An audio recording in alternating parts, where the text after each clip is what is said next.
दरअसल 19 जून को सिया का बर्थडे था।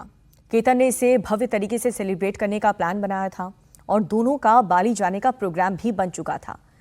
तैयारी पूरी भी हो चुकी थी, लेकिन ऐन मौके पर ट्रिप कैंसिल हो गई और वजह बताई जा रही है कि रास्ते में जिस होटल में ये दोनों नाश्ता करने के लिए रुके हुए थे, वहां पर पासपोर्ट फाड़ कर फेंक दिया गया जिससे बाली ना जा सके और फिर दोनों लोहागढ़ चले गए थे। जब सगाई हुई आपके बेटे और सिया की, उसके बाद से क्या सिया का घर में आना जाना था? आपके फैमिली के साथ क्या मेल जोल थे उसके? हाँ बोल 2-3 बार आई ना, घर पे आए, 2-3 बार घर पे भी आए, 2-3 बार हम लोग डिनर पे भी मिले, तो हम लोग शॉपिंग के लिए भी गए, ऐसे तो हम लोग मिले तो हमको अच्छा लगा। इस तरीके का कोई लगा कि व्यवहार किस तरीके से क्रिमिनल माइंड की लड़कियों से? मैं तो कितने डेली फ़ोन पे भी बात करने की उससे, तो कभी नहीं लगा, कभी नहीं लगा। उसकी फैमिली का भी हमको कभी नहीं लगा, बैकग्राउंड कभी ऐसे लगा नहीं। इस शादी जो थी वो आप लोगों ने अप्रोच करके फिक्स कराई थी या उनके तरफ से अप्रोच हुआ था? उनकी तरफ से आया था, रिश्ता उनकी तरफ से आया था। नहीं, मेरे बेटे को इंसाफ चाहिए। आज मेरा बेटा खोया है, मेरा बच्चा खोया है, बस मेरे बेटे को मेरे को इंसाफ चाहिए, मेरे बेटे के लिए। क्योंकि मैं अभी 26 साल का लड़का, मेरे को एक लड़का एक लड़की है, लड़की मेरी छोटी है।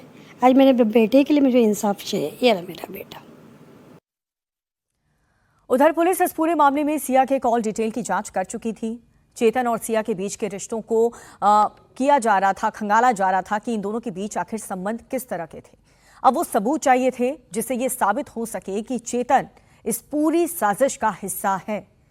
फिर पुलिस ने लोहगढ़ की एक एक सीसीटीवी फुटेज को खंगाला। पुलिस को सीसीटीवी में चेतन चौधरी साफ साफ दिखा। अब पुलिस उसके फोन लोकेशन की तलाश शुरू कर चुकी है। 18 जून यानी कि घटना वाले दिन चेतन के फोन से इंटरनेट नहीं चला। चेतन के फोन का इंटरनेट सुबह 7 बजे से लेकर शाम को 5:40 तक बंद रहा, पूरी तरह से डेटा ऑफ। और इसने पुलिस का शक और भी बढ़ा दिया। पता यह चला कि लोहागढ़ जाते हुए चेतन अपना फोन जानबूझकर दुकान पर ही छोड़ गया था ताकि उसकी लोकेशन ट्रैक ना हो पाए। वो अपनी दुकान के एक कर्मचारी का फोन साथ लेकर गया था और इस दौरान कई लोगों ने चेतन को फोन किया था, लेकिन उसकी कॉल नहीं उठी। पुलिस ने ऐसे लोगों से भी पूछताछ की, ये बात कंफर्म की है। ताली साहब, ये बताएं कि ये पूरा मामला जो तो शुरुआत में आप लोग तक जानकारी कैसे आई और उसके बाद जो जांच अब आगे बढ़ी है उसमें कई खुलासे, वो पूरा अगर आप सिलसिलेवार ढंग से बता पाएं। जी बिल्कुल। 18 तारीख को हमारे यहाँ पे रिपोर्ट हुआ था कि 2 पर्यटक आए थे, उनमें से एक लड़का गिर गया और उसका डेथ हुआ है। तो हमारे यहाँ पे एक्सीडेंटल डेथ रजिस्टर्ड हुआ था।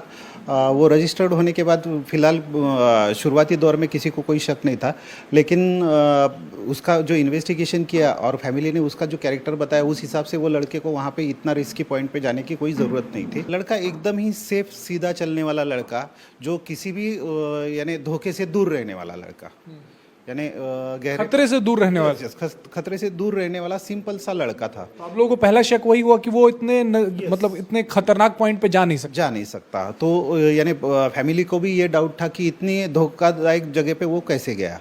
और उसके बाद हमने जो इन्वेस्टिगेशन थोरोली किया, CCTV footage, technical analysis, time light वगैरह सब चेक किया, उसके बाद हमको शक हुआ। फिर हमने कॉल डिटेल्स निकाले लड़के के, तो उसमें लव ट्रैंगल का इशू सामने आया। उन्होंने प्री प्लान करके मर्डर किया। तो लड़की के कॉल डिटेल में आपको क्या उसका एक यानी मोस्ट कॉलर जो है वो लड़का है, जो उसका बॉयफ्रेंड और इसमें का सेकंड एक्यूज है वो है। जी। तो क्या कॉल डिटेल में दिखा क्या? मतलब बहुत ज़्यादा बातचीत थी, कितने देर की बातचीत थी? नंबर ऑफ कॉल्स भी बहुत ज़्यादा था। कब से कब के बीच में? 1 साल का डेटा एनालिसिस किया है, तो उसमें उसका करीबन 2000 के करीब कॉल है। ये अब बाली भी जाने वाले थे लोग और उसमें पासपोर्ट गायब हो गया, उसकी क्या कहानी है? जी, 6 तारीख को रात को वो बाली प्री वेडिंग शूट के लिए जाने वाले थे, लेकिन एकाएक घर से निकलने के बाद एयरपोर्ट तक पहुँचने में उसका जो केतन है उसका पासपोर्ट गायब हो गया था।